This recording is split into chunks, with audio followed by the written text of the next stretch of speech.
Hi, welcome back to another episode on Align Authenticity, where we talk about all things related to mental health. And today we have Ivana, and I'm so happy you're here. I'm happy to be here. Thank you so much for having me. I actually met Ivana at a women's networking event, and once we met and we actually went for coffee, I was just so intrigued by all of her experiences, but you can tell them for yourself, tell us more about you. I'll introduce myself first.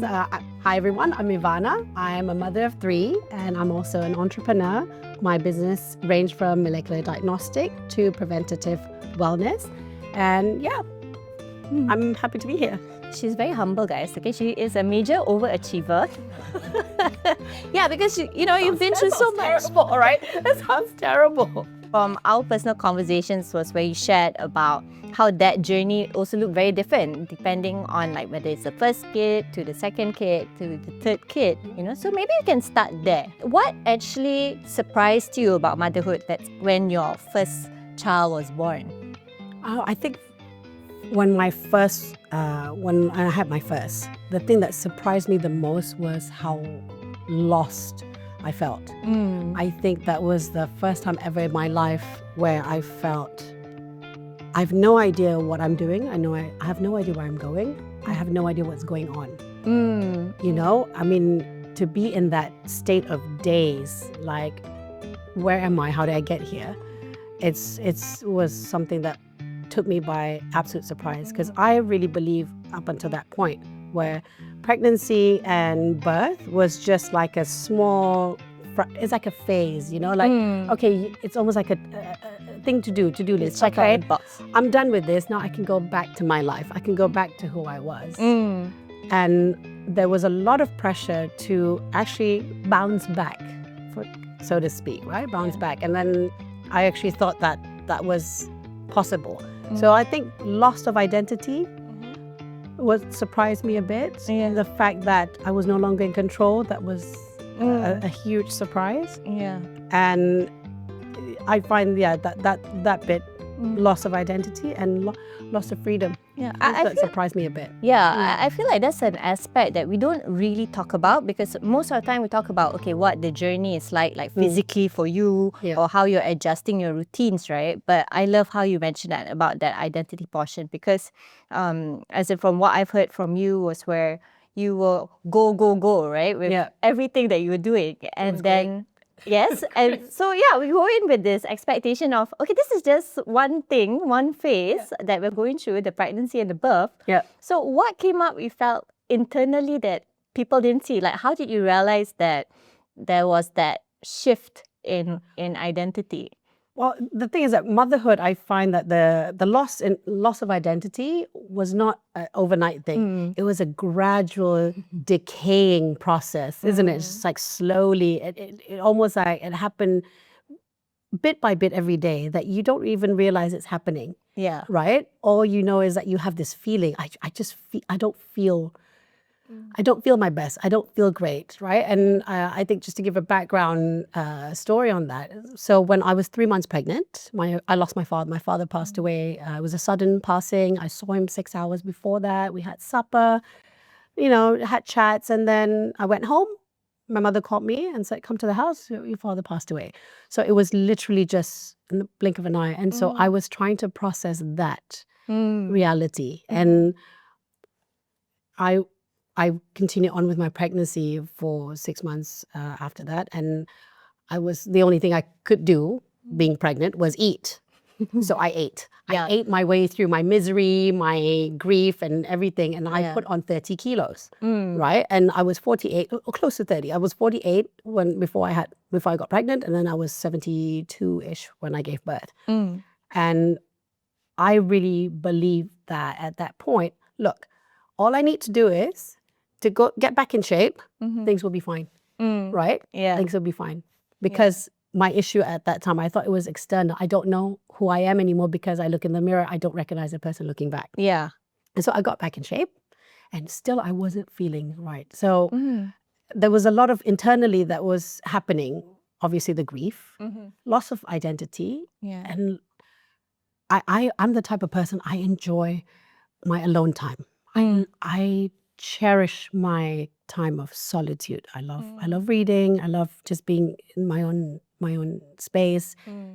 And having a child, what people don't tell you, and I think this might come as idiotic to some people, you're never alone. Yes, you are You're never never alone. Yeah.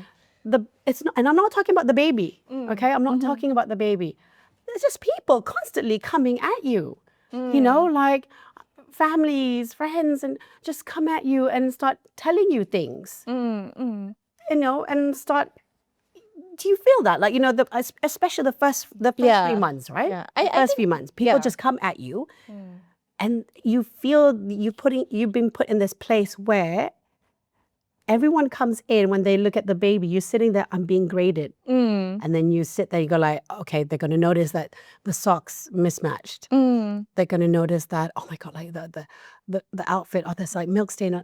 And it's just all you, right? But also, and I mean this with love, I tell people moving forward, right? And whenever they go, they tell me they're visiting a friend that just given birth, I always say to them, keep your thoughts to yourself. No, I say that, keep your thoughts to yourself. Why? They don't want to know. They're tired. They're overwhelmed. Okay? Just keep your thoughts to yourself. Don't make any comments. I mean, I had with my son, if I had 6 people come through to see him, I would have around like 17 advices. Unsolicited. Yeah. I don't want to hear it. And the thing that I feel that I've probably internalized around that time was grief, loss of identity, loss of freedom, and also being judged, constantly being judged. And so I find it very interesting, the constantly being judged, you know, because like when we're talking about that loss of identity, personally for me, I felt that, yes, because as a woman, we go through those physical changes. And aside from that, you know, us women, we are brought up being told that we need to be modest, you know, take care of your body and stuff. And like you said, before we get to that bounce back stage, right? But it's like after you give birth, your body becomes like public property, you know? Oh, we had that conversation. Do you remember that? In the hospital. It's like loss of dignity. Like, yes, everyone chochot here, there. And then, and as you said, suddenly it's like you're putting your baby there on display after it comes out. But so coming into what you mentioned about being judged, do you think that's more of a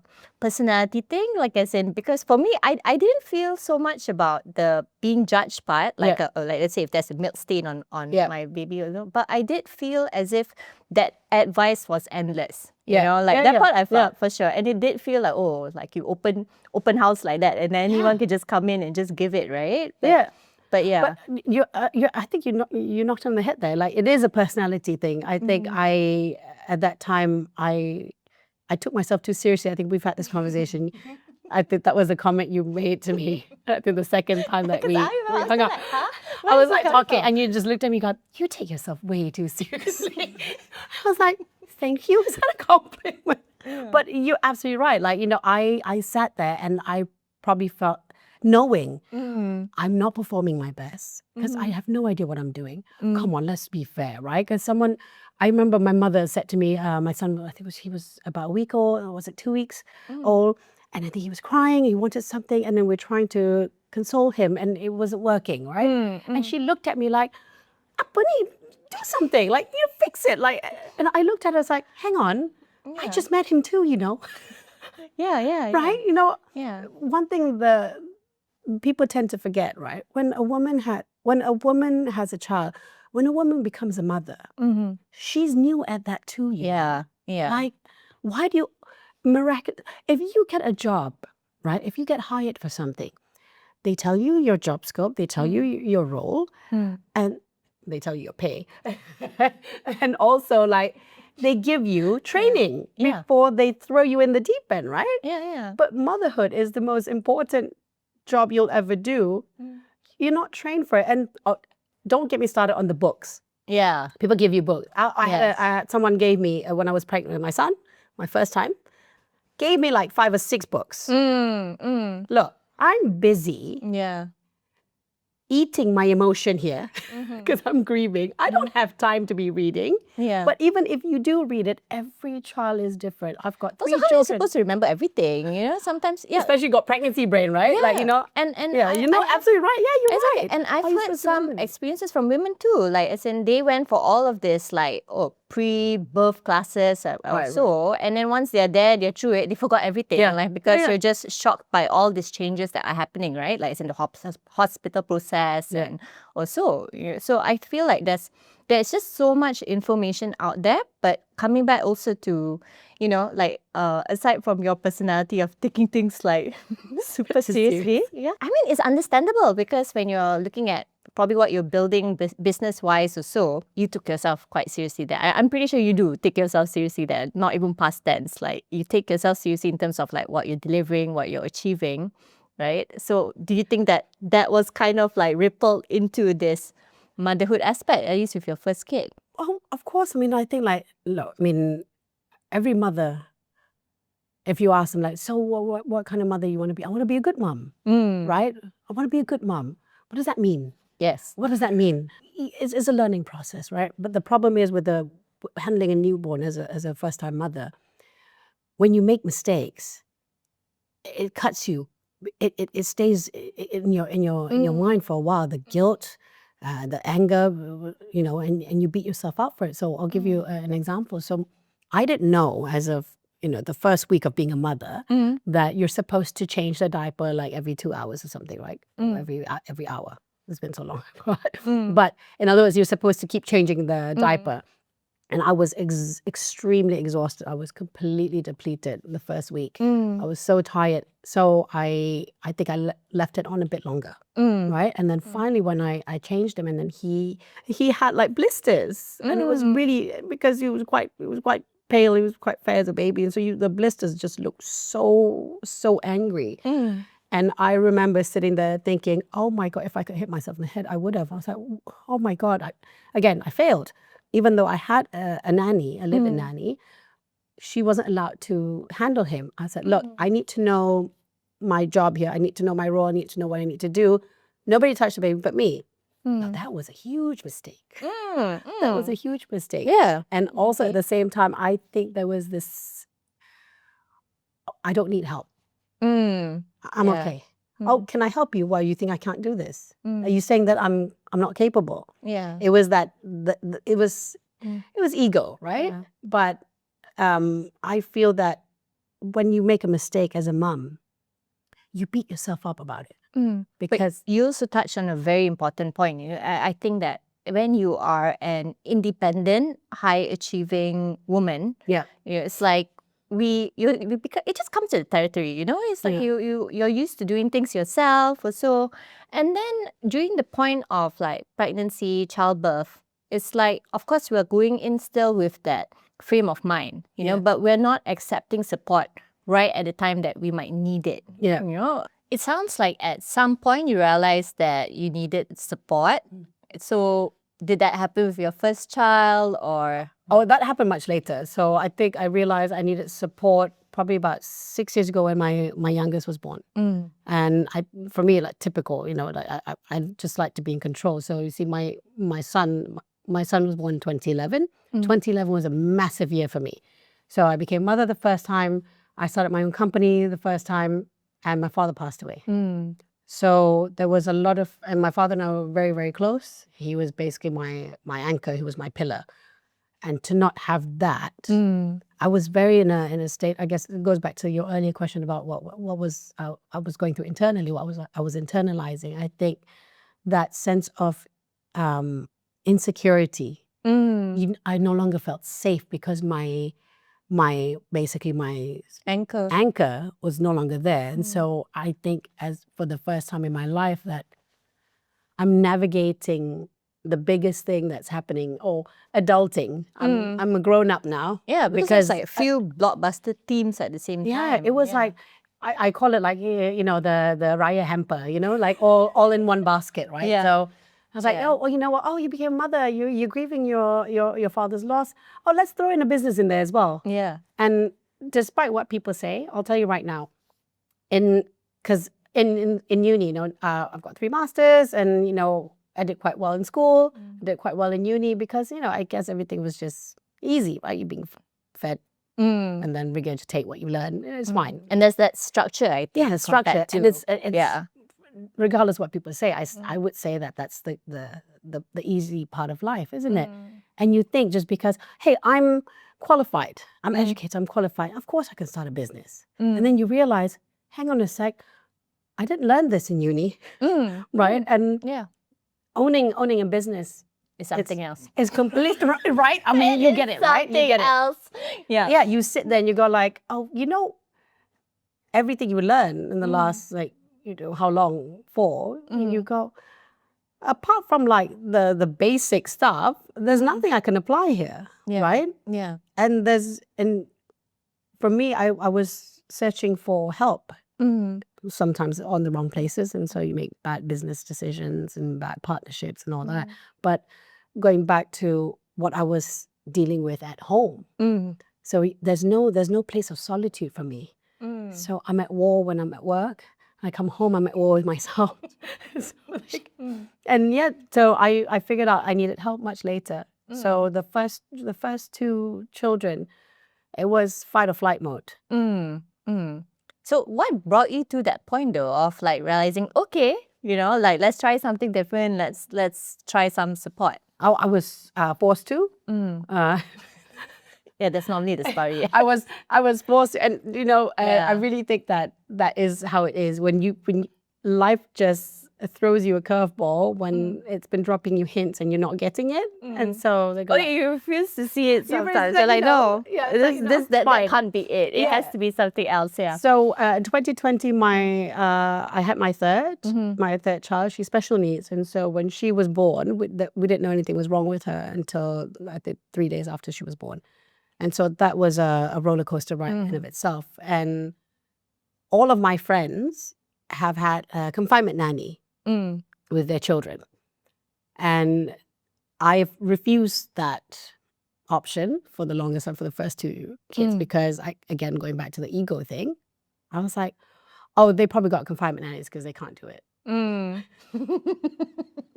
It was like a badge of honor I was wearing, right? I was like, for that suffering. I suffered on my own, see? You know, that's a badge of honor there. So when I was pregnant with my 3rd baby, and my husband at the time said, I think we should explore the option of getting a confinement nanny. And so, again, I was pregnant at the time, and I thought, like, I've got 2 children. Please, I got this, right? And he remembered, I think, the brutal moments of, like, you know, late night feedings and all this stuff, right? And because with our my second one, his first, with my second one, I made him get up for stuff, right? We need to do this. So he remembered that. So he's like, look, don't take this the wrong way. You're a bit older now. I'm a bit older now. Let's just explore it. I'll tell you what, let's just get her in for a week. If you don't like her, then she can go, right? Let's just explore that. So I was like, look, just to keep him happy, fine. I'll make the arrangements, whatever. We won't be needing her, but hey, that's fine, whatever. And so when we came back from the hospital, then the doctor said that, you know, something was wrong with her, still need to find out what it is. And then she had feeding problem. So she had low muscle tone, so she couldn't feed normally with a bottle. And she couldn't latch on, she couldn't feed with a bottle. And so 95% of babies with her condition, they all had a feeding tube put in because they can't feed. Yeah. And so I said, look, let me just try and feed her at home. The doctor said, look, she hasn't had much food in her. Take her home, 1 week, I give you 1 week. You bring her back if you can't feed her, right? Okay. Because it's dangerous, because you know, it's dangerous for the baby to not have food, right? And so the confinement nanny was waiting there, and I said to her, look, we need to let you know there's something wrong with the baby. I understand it's not probably what you signed up for. It's okay, no hard feelings. You can go if you don't feel comfortable. And she looked at the baby, and then she looked at me. We had a bit of communication challenges. So she didn't speak English. She spoke very little Malay. She only speaks Hokkien. And clearly I don't speak Hokkien, right? So very, very Yeah. basic Yeah, communication. But Yeah. Catherine, she's absolutely lovely. I mean, I owe my life to her. She said to me, like, give me 1 week. If I can't feed her, then I'll leave, right? Within 4 hours, she got more food in her, more milk in her than the nurses can. So she has years and years of, like, decades of experience. She's handled like hundreds of babies. She's never handled a special needs one, but she was fantastic. And what she did for me was that she allowed me rest, because now the baby is in capable hands. Because come on, like, as a mother, I couldn't feed my baby, and this woman fed her within like a few hours of holding her, right? And so I felt secured. I felt confident. Like, she can handle it. And then I came down. I went to see the baby in the nursery. Again, we can't really communicate very well. And I was looking at my baby. I remember that she was in the crib, and I was just looking at her, and and I broke down. And she came up behind me and she smacked me in the back of my head. She literally, like, smacked me, and I stopped, and she looked at me. Hey, you, tamo nangis. Don't cry. Tamo nangis. And I was like, okay, hey, I'm having a moment here. But she said, tamo nangis. You tak okay, baby tak okay. And I understood that. It was very simple, right? What she meant, I got the message. If you're not okay, the baby won't be okay. Zalia saya jaga. You pergi jaga. You go. Look after yourself. And so she made me, she brewed like TCM, like traditional Chinese brewed tea and everything. And she said, no water. So for about 3 months, I didn't have any water. I just drank this red dates thing, concoction. I call it the potion, the love potion that she brewed for me. And I had it in a flask by my bedside. And I just drank that. And I felt energized because I was sleeping. I was looked after. She cooked all the pantang food for me and everything. My first two, I didn't have that because I thought it was like an old wives' tale. I was like, oh, please, I'm like, I don't do this sort of stuff. This is such a old wives' tale, right? Yeah. But she looked after me the traditional way, and I felt supported. I felt supported to a point where we had it for 6 months. It's so funny. So she said to me, she was like, look, I love Zalia, I love you guys, and I've got another booking, but it's okay. I will cancel that. I will give back the deposit. She's telling you, she's like, my Mary Poppins time is done. But no, she was happy to to cancel that other job and then stay with us. And I was like, yes, stay. You're never leaving, right? And then she was about to cancel, and then I asked her, like, oh, so the client that you're going to, the family you're going to, like, is second, third baby? Oh, I think it's her first. The moment she said that, I was like, no, Catherine, you have to go. I was, because it was so last minute. If confinement nanny is like, all the good ones are taken, and the one that's left, you probably don't want it anyway. But so it was so last minute. It was literally like 2 weeks before she was going to give birth. So I said, no, first time mother, it's okay. I got this. It's all right. It's okay. We're good. You can go. Oh my God, I cried so hard when she left. My whole world was falling apart.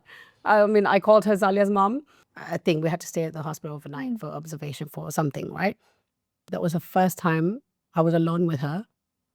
And the whole time I was thinking, how am I going to feed her? Because she had a special way of feeding her. So Zalia, she can't suck, right? Because her facial muscle is really weak. And so you have to tip, you have to cup feed. So and you have to be very, very careful because there's a condition called aspiration where they inhale the liquid and go straight into the lungs, right? So technically, most of the time when I'm feeding her, I'm effectively killing her as well.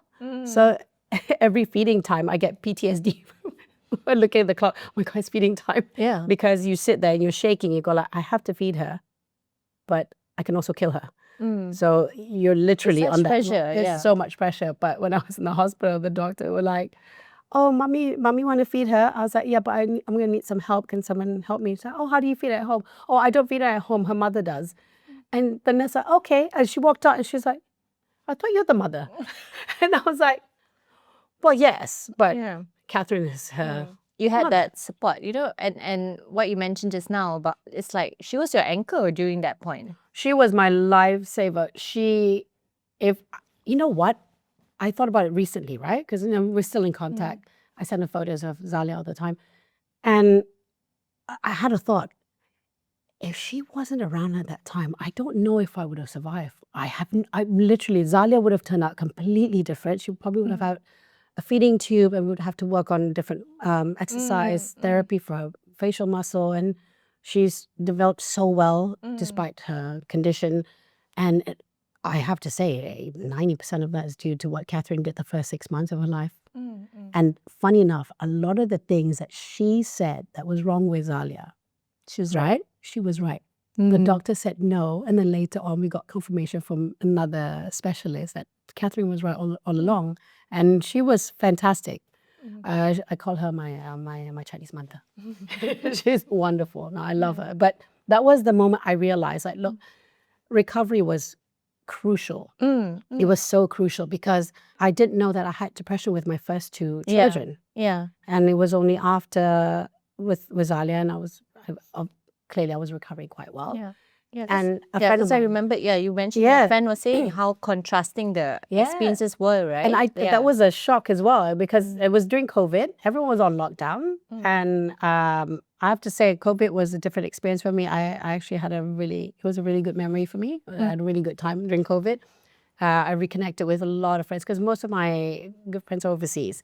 And, life goes on. You go about your day and everything. You still kept in touch, but not really connect. Yes, because you're not in the same country. But because of COVID, everyone was craving connection. And so we reconnected and everyone was like chatting, and I was talking to a friend.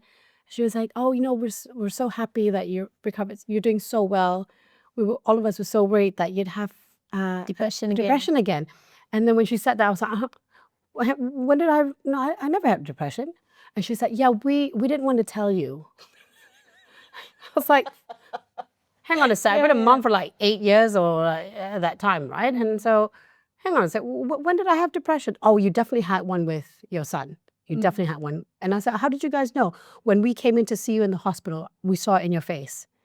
Again, I had no idea what she was talking about. So apparently, like, they walked in, they saw my face. Also, I didn't want to touch the baby.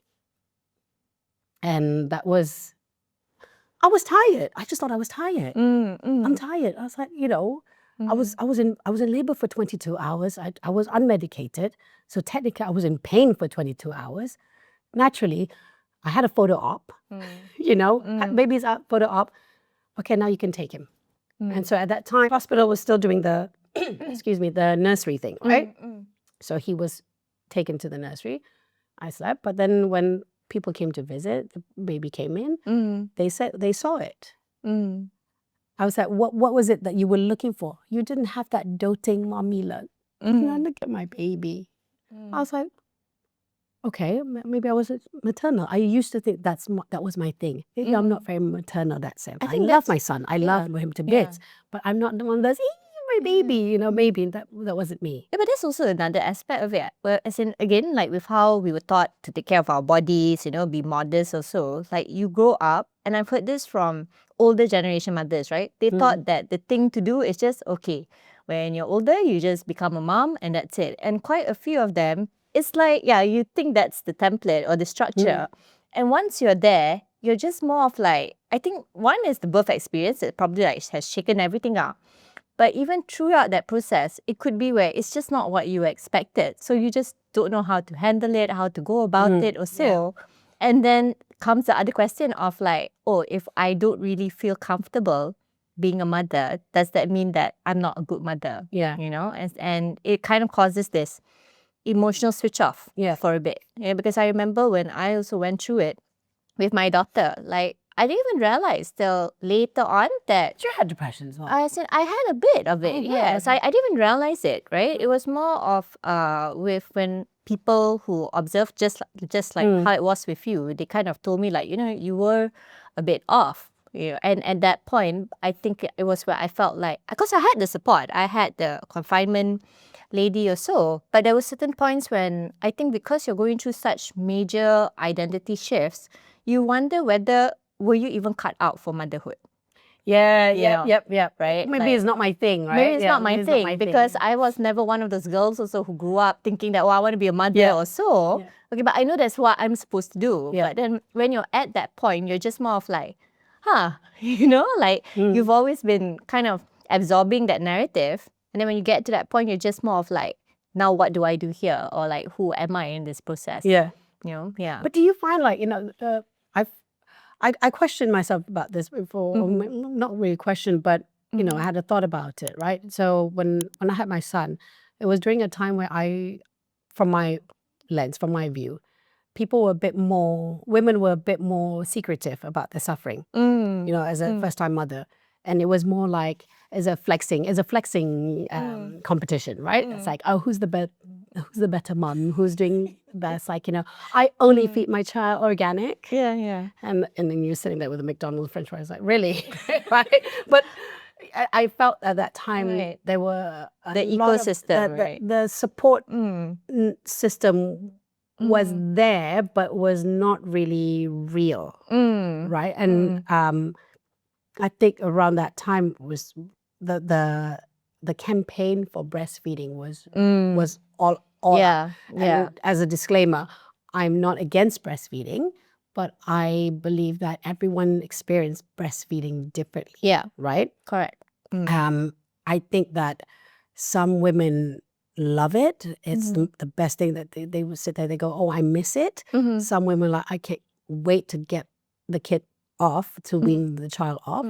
It's not so for me it was the latter. I didn't have a great experience. My son was a tugger, so he tugged, and he started teething at 4 months old, which is so unusual. I was like, is that teeth? And so imagine the tiny little teeth gnawing at you and pulling. So piranha style. It still makes my skin grow. But it was really painful. Right? It was so painful to a point where it stopped being painful. Because your body, you're just so numb to the pain, right? But I hated it. And a couple of times that he was drinking blood because I was bleeding. But I would say to that, okay, one, my experience was slightly different. I had mothers who were just so open about it, thank goodness, because like I remember towards the last part of my pregnancy, I was feeding like, of course, you feel huge, right? You feel like you've been pumped up with helium and it's like taking ages for you to get to like another point. And I remember... Did you have epi? You had epi? I had epi, because I had an emergency C-section. Oh, you had a C-section. Oh, it was quite an experience, right? It was insane. But anyway, so back to it, like... and this friend of mine, she had given birth, I think like about a week before me or so. But during that time when we were both like big and like with a big belly or so, she was like, I can't wait to get him out of me. Oh, yeah. Actually, her first son was a son. And I felt like when she said it, I felt so relieved. I'm like, okay, so there are mothers who may not necessarily find this so enjoyable, right? Like we are excited to see the baby, no doubt. But we are not enjoying the process of like your feet ballooning up, taking you forever to get to from one point to another. And I really appreciated it, because it made me feel like it's okay for me to not have this so-called perfect feelings. And then when it came to the breastfeeding, because I also had challenges breastfeeding. I think I only breastfed for like a month or so.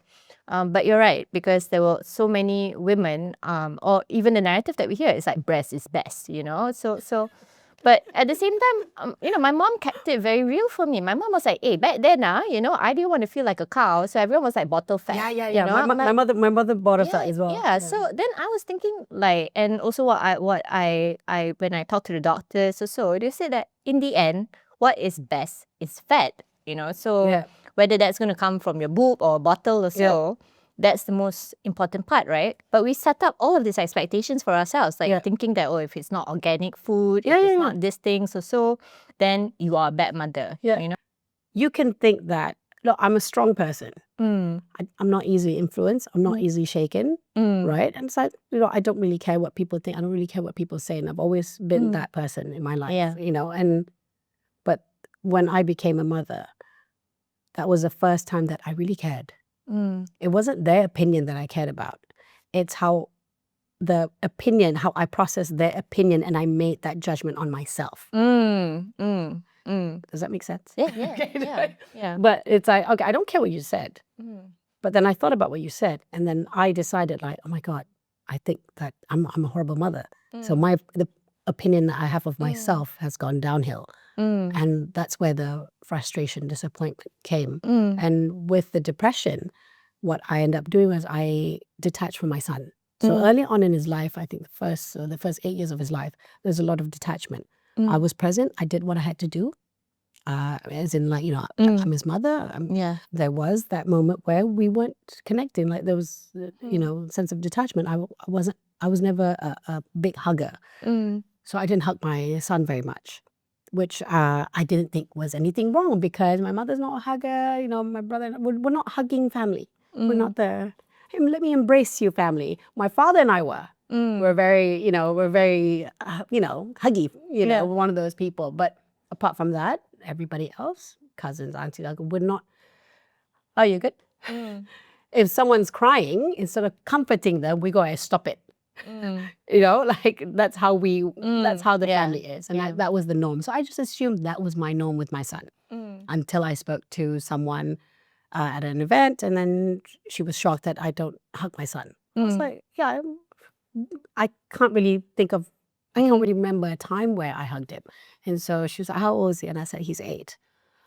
Do me a favor, go home, hug him for 20 seconds. We have this thing called the 20-second hug. And I was like, sounds very loopy, but okay, I'll give that a go. So I went back and I called him over and I went like that, and he flinched. Like, he's 8. It's like, it was so unusual. Like, oh, what are you doing? Right? But when I watch him with his father, oh, they're very touchy-feely, very, very affectionate, very physical, right? And I was thinking, okay, something's wrong here. That was a time when my friend told me I had depression, and that I denied. I was like, oh, no. Just because you said it doesn't mean it's true, right? And I started observing my behavior. And that was one of it. My daughter, I was very critical of her. She was 2 at the time. I didn't verbalize it in my head. It was all up here. Mentally, I wasn't right up here, clearly. And then I realized, oh, no normal mother thinks like this, right? And I look at my youngest, special needs one, and I immediately noticed the difference. I looked at her, I was like, the most beautiful thing I've ever seen, like, and I felt that, wait, hang on a sec, how come the other two? And then I agreed with my friend. I was like, okay, called her back. Okay, I've thought about it, gathered some data, some evidence. There might be some truth in what you're saying. And so the healing started. So 2020 was a phenomenal year for me. Phenomenal year. And people say, like, wasn't that the year your special need was born? I was like, yes, it was a phenomenal year for me. Why? Because I got to unpack a lot of stuff about myself. Yeah, but I think what I learned a what lot. I find beautiful, there's like such a huge contrast between when you had that support of your Chinese mom. My Chinese mom. Compared Chinese to mom, compared to the first 2 experiences, right? And I think even in terms of, as in I know, especially in terms of like psychology or mental health, it's like it's so hard for people to experience your best when you are not feeling your best. Like what you said, if your mommy's not okay, it's hard for the baby to be okay. So like taking into that all, and like let's say we were to look at the different businesses that you've been through, how do you think that has maybe had a ripple effect on that too? Like how you show up as like a career woman or businesswoman. Did you notice any changes or so? It was all my business, like my current businesses now are all lived experience. A lot of the things I do with heart, with purpose. It gets me up in the morning. I do enjoy it. It's new, and I love learning. I love learning new things. I love hence the 3 masters. No, okay, you know what? Well, a lot of the things I do now, it started off with it was by chance. And so I mentioned to you about my Chinese mummy when Catherine did that. So when I spoke to my friend, when she told me that, oh, you had depression, I was thinking, okay, what am I doing? At first, I went through the whole process of trying to break it down. What was wrong with me, what's right with me now, and everything. Fix the personal part, the children and everything. My son and I now, we have an amazing relationship. He's one of my favorite people. My daughter and I are really close, and my youngest, obviously. And the second tier after that was, oh, I'm a bit curious. Why am I recovering a bit better this time?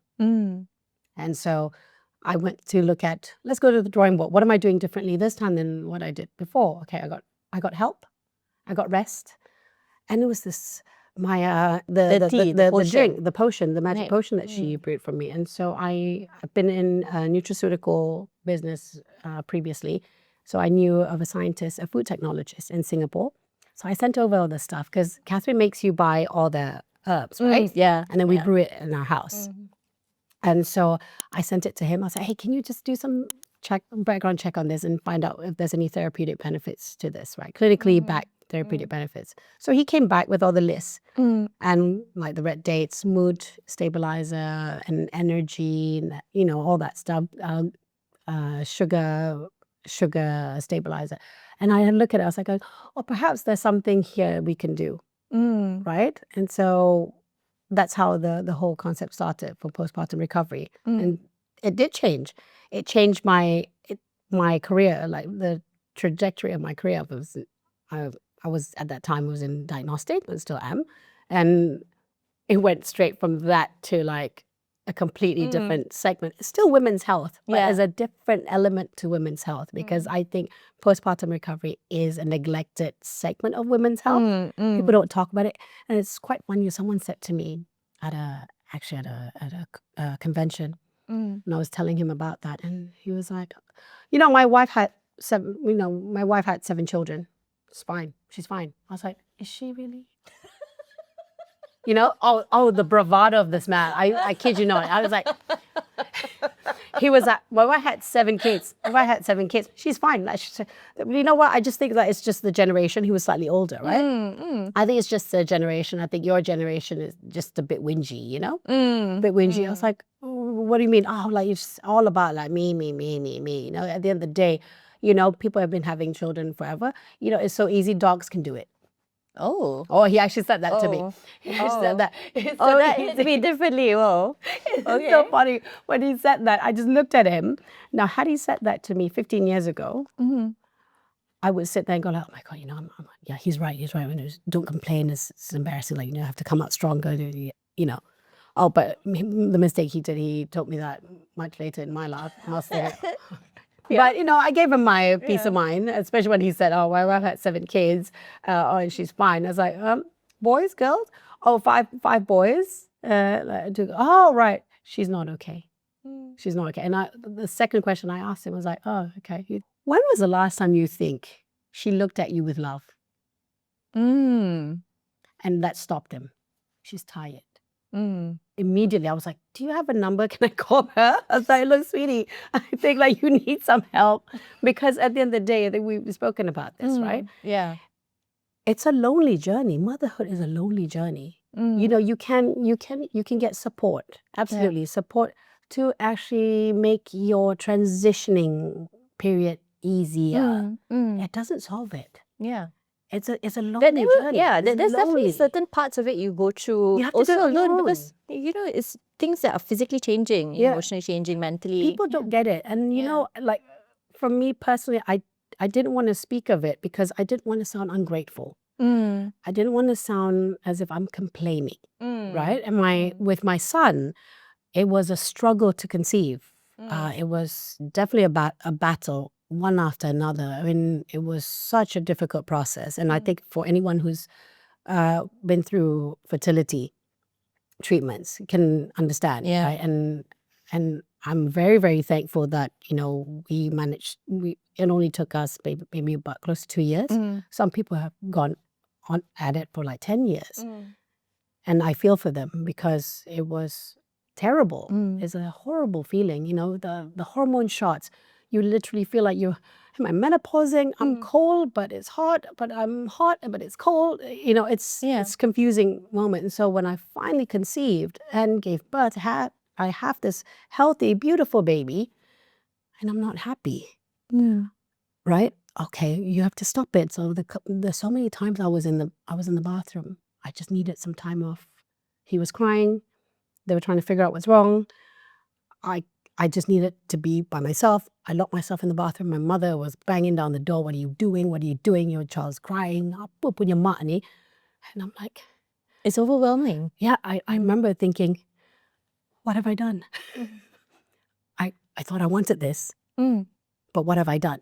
Yeah. Right? And, looking back, he was actually such an easy baby. He was such an easy baby. The only thing that was challenging, he was a 4-kilo baby. He was a massive kid. I remember people came into the hospital to see a newborn baby and they all went, it's a bit big, isn't he? He looked like he was a month old. He was that big.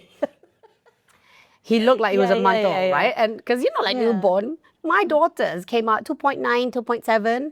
This one came out 4. It's basically double the size, right? And so the feeding was the challenging bit. Now, had I known, I would just given him supplement. I would just supplement, like formula, just give him formula. And because everybody was so against it, it was me and the nanny at that time. I think he was already he was close to like 8 months, 9 months old. I was losing my mind. I wasn't sleeping. I couldn't function. I don't remember this bit I don't remember, but she swore that I said it. A friend of mine swore that I said it because that prompted her to speak to my husband at that time, and speak to my son's father to look out for me. And apparently I was in a shopping mall, bumped into her, how are you doing, babe? Are you okay? How's the baby? I was like, I said to her, I'm so tired. He just wants to feed. He just wants to eat constantly. Sometimes I just feel like getting a pillow, just put it over his face just so he'll be quiet. Right? And again, I don't remember saying that because that's horrible. What kind of a person would say that? But she got concerned. She called my husband. Said, look, is she doing okay? I bumped into her. We're not super close, by the way, but close enough that she got my husband's number. And he got concerned. Yeah.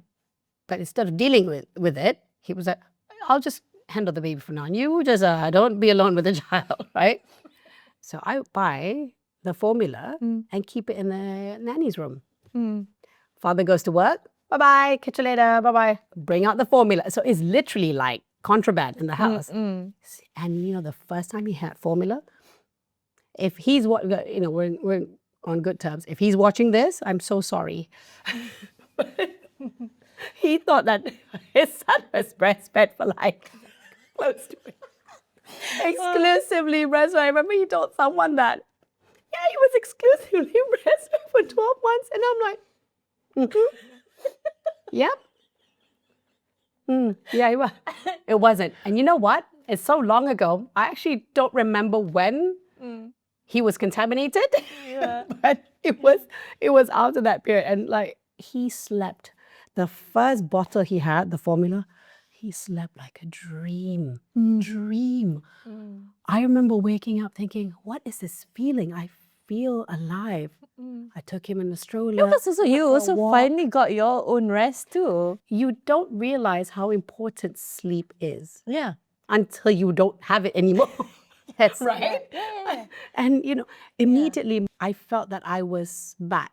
Even though I wasn't fully back, but I felt I was back. Yeah. And it's amazing. There's two big themes, right? Like one is having the support just to get your basic needs met, like whether that's going to be sleep or shower. So right, I think that's very important. But also the second is, what I find powerful is having the grace, or however you get there. Like for example, maybe you feel forced to or so, but feel open enough to receive that support. Oh, I like that. I think those are the two biggest things, right?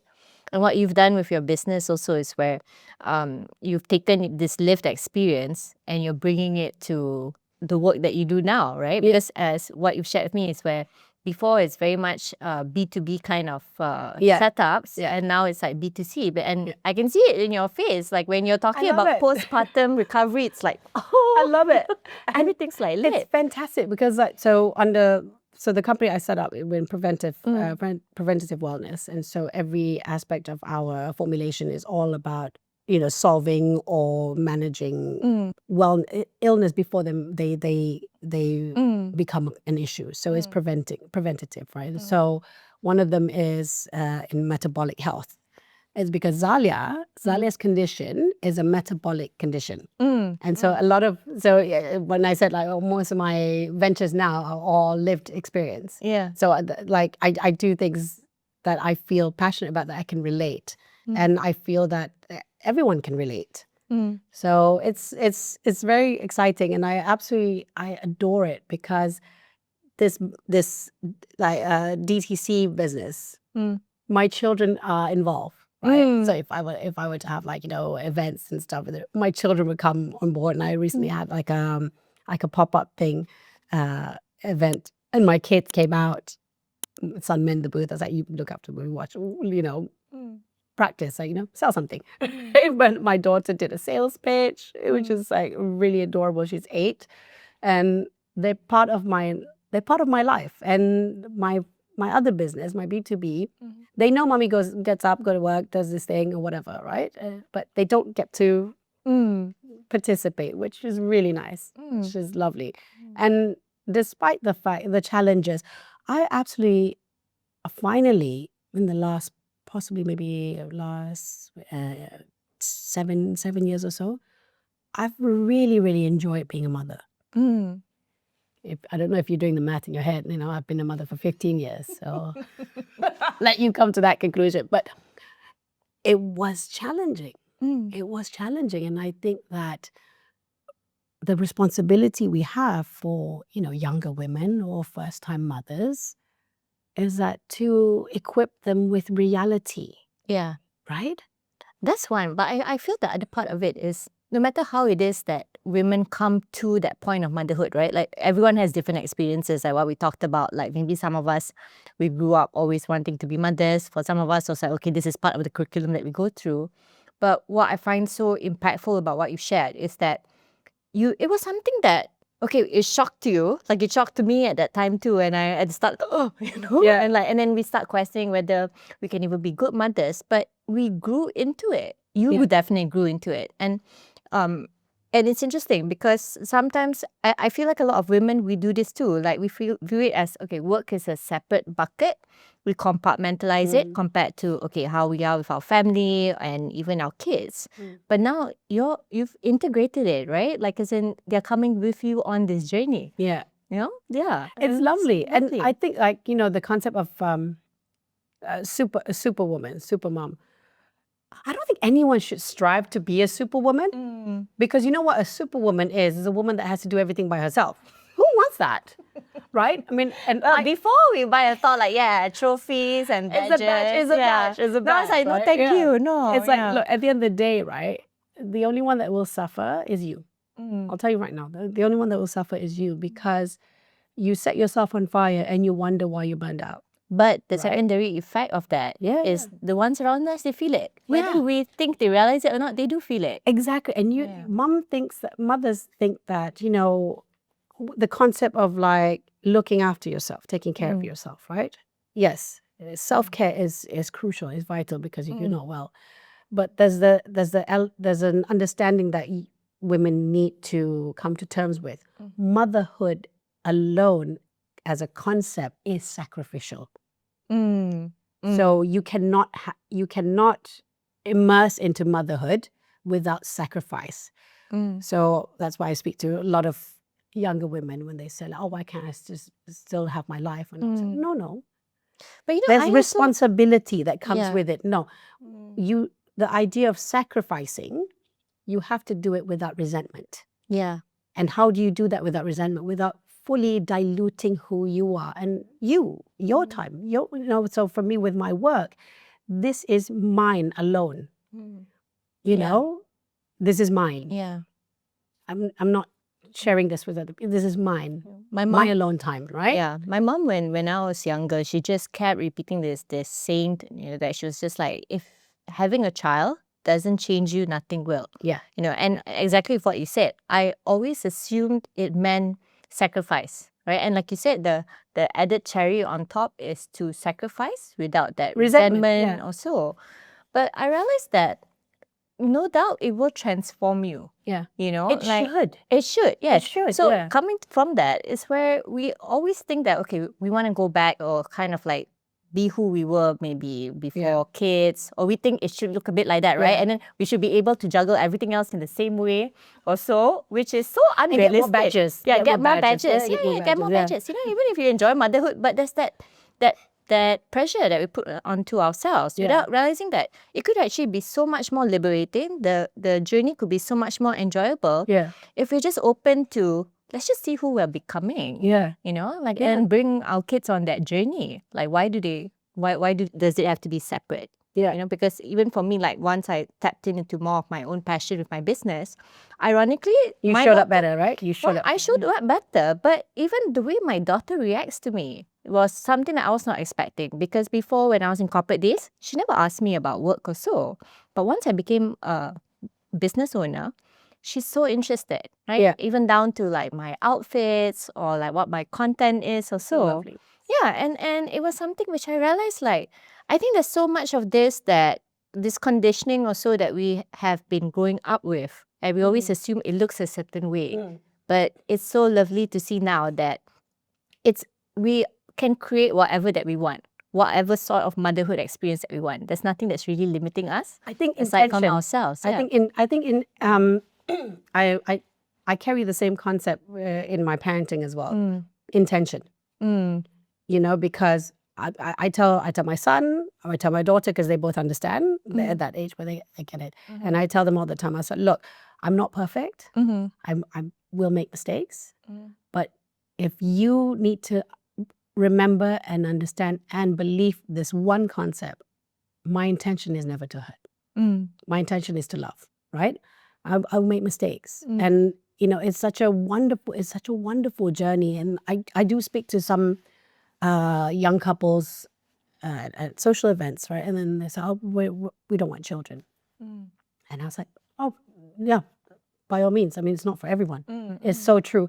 Motherhood is not for everyone, right? So regardless what we may say, like, okay, if you do it like this, if you get the support, you get the recovery. But some people, it's just not their thing, right? But I do believe if it is your thing, and you do it the right way, is by far the most enjoyable thing ever. I mean, I have such an amazing relationship with my children. Do I need some time off sometime? Yes.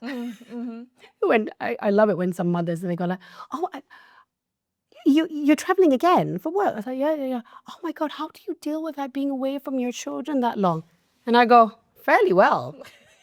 But, you know, do you miss them? Absolutely. But that moment alone, for you, you know, you showed up differently. Is because when forget a woman, I think human beings, I think a person, anyone, man, women, whatever, if you are fulfilled in your life, you show up differently. Yeah. And right? I mean, to what you said, it's also quantity over quality, right? As in, you can spend like maybe 90% of your time with your kids or whatever it is that you're working on or so.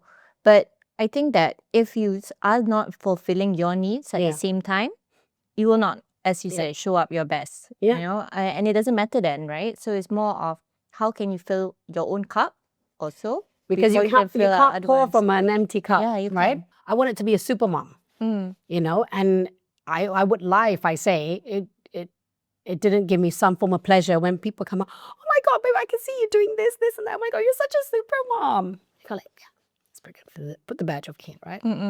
But what people didn't see was it's a lot of work. The price you're paying. The price I paid for it. I mean, I burned out. You know, I think I lasted about a few years. I lasted about 6 years doing the supermom thing, where be there for everyone and everything. You know, do your lunch boxes, bento box, and then go into work, and then put the baby down for a nap. It was great. You know, I had a structure. I had a strategy. I had a schedule. I had a structure. I could do everything because at that point, so after COVID, one of the our help couldn't come back in, and so I had 3 children, 1 special needs, a business, and no help. So I was like, you know what? I can do this. It's fine. I just need a schedule. I need a structure. Did I get the job done? Yes. Did I suffer? Oh, absolutely. You know, this is exhausting, right? Yeah. So I'm curious, right? Okay, and just like to wrap up, and as my last question to you, like for all of us women, or maybe all the other women out there who are so focused on being super moms, you have all this a huge array of advice out there. But what's one advice you feel that maybe even if it's unconventional, but it comes from your lived experience, you know, like. I think all my advices are unconventional. That's why I think I'm not allowed to speak. Okay, in but public. if it's just like a one of it, right? Like the first thing maybe that they need to know, you know, expectation versus reality or whatnot, right? I think because like you said, your sense of identity yeah. shifts. So what helped you with this the shift of identity? I think you would appreciate this bit, right? Yeah. I think anything that cost you your sanity, right, is a price, is too high of a price to pay. And then you need to really uncover the reason why you want to do this. So for me, why was it so important for me? Because I'm not on I'm not an influencer or anything like that. I'm not on social media that way, right? I'm private. So clearly I'm not asking for validation from people. Whose validation am I looking for? Right? Why I'm tired at 7 o'clock because I'm up at 5 in the morning because I need to get my alone time. So I'm up 5 in the morning, get the kids ready and all this stuff, go and eat enough protein, drink enough water, do my skincare, do my hair, go to the gym, be a great mom, be a great businesswoman. Right? Make sure, and I'm back by 6 o'clock because my children only eat home cooked meal. I cook for my kids and I do the dishes, I do the laundry. And you sit there and you go like, I am so tired. Saturday rolls in, weekends are the worst. You know why? Because they're having breakfast, lunch, and dinner at home. Because I have to cook.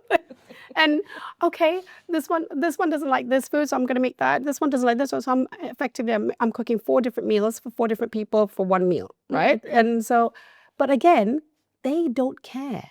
My children, if I say just eat it, they don't care, right? But I care. I care. Right? I love that. It's like asking that deeper question of, okay, so you get to that first point, right? I think a lot of people, they start at that first point. It's like, okay, I care. So why do I care? Yes. Yeah. It takes a lot of courage to ask that question and vulnerability. right? Yeah. You uncover that. And that's the most profound thing that I've learned in my life, which has stabilized me so much.